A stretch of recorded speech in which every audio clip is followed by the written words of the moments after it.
Hey everyone, this is Josh with tabletvideos.info, and I'm going to do a little tutorial about features of Android tablets, and more specifically what to look for when purchasing one of these Android tablets. When you're deciding what kind of tablet that you want, you first need to ask yourself, what requirements do you need in that tablet?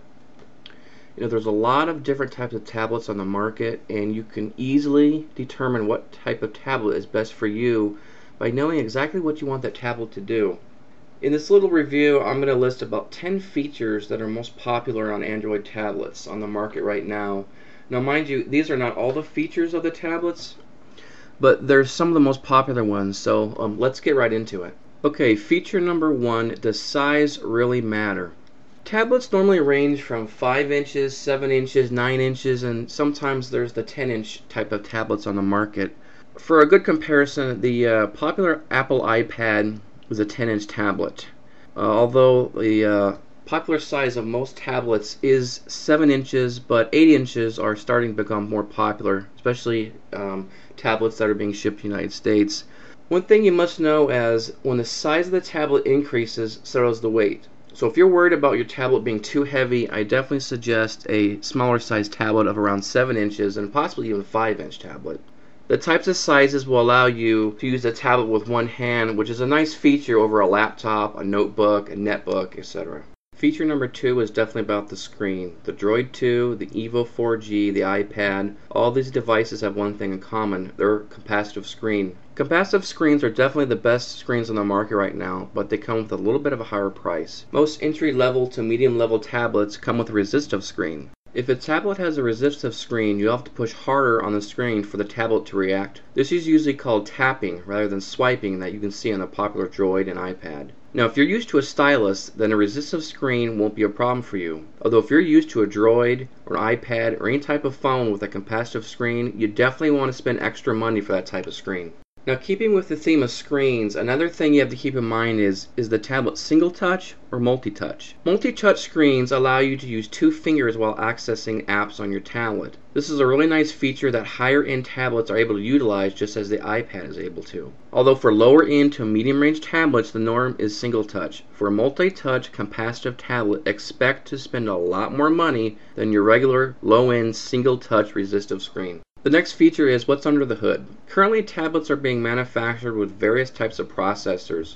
There are lower end 600 MHz to 800 MHz telechip type processors. They're built into bulk of most of the Chinese tablets. Now higher end Snapdragon processors are now being installed in the higher end tablets up to 1.4 GHz of processing speed. Obviously the higher the processor is, the higher the price will be. The average processor speed, especially on the Android 2.1 or 2.2, is around 800 MHz.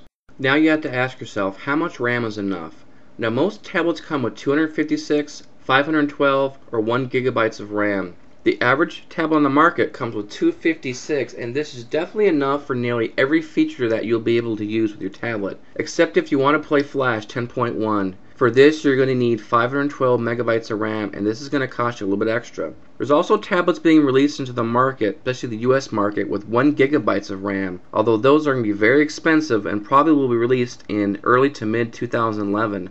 To flash or not to flash, that is the question. Flash is a big requirement for a lot of people. If a tablet is running Android 2.1 or lower, it will not be able to run Flash. So if you want to play your Flash games or play a Flash video without any problems, you need to purchase an Android 2.2 tablet. Now you can use Skyfire to view Flash videos, but this is not going to play Flash games for you. So you need 2.2 or higher. Android 2.2 and Android 2.3. There's a lot of improvements to Android 2.2 and now Android 2.3, aka Gingerbread. In fact, there's just way too many lists. Just know that the newest versions of Android are usually a lot more advanced than the previous ones. One big benefit of Android 2.2 and higher is that you're able to stream music and videos. Android 2.1 and lower are not able to. The next feature you need to think about when purchasing an Android tablet is the camera. You either want a camera on your tablet or you don't. Also, some people who want the tablets to have a rear-facing and front-facing camera. Now, most tablets come with a 1.3 megapixel camera, although some of the higher-end versions can come with a 3 megapixel rear-facing camera and a 1.3 megapixel front-facing camera. Now, this is all about choice. You need to know that having 2 cameras on a tablet will definitely cost you more. The next feature is Bluetooth on your tablet. A neat feature on a tablet is having Bluetooth. These are a perfect match if you want to use Skype or any other voice over IP on your tablet, and you can easily hook up your Bluetooth connection. This is a big plus also if you want to listen to music by yourself. In the last few years, GPS has become quite popular with Android tablet devices. Starting in 2011, you're going to see a lot more of these tablets installed with a GPS chip. Quite a lot of the Google apps now use GPS, including Google Maps, navigation, and other very popular applications.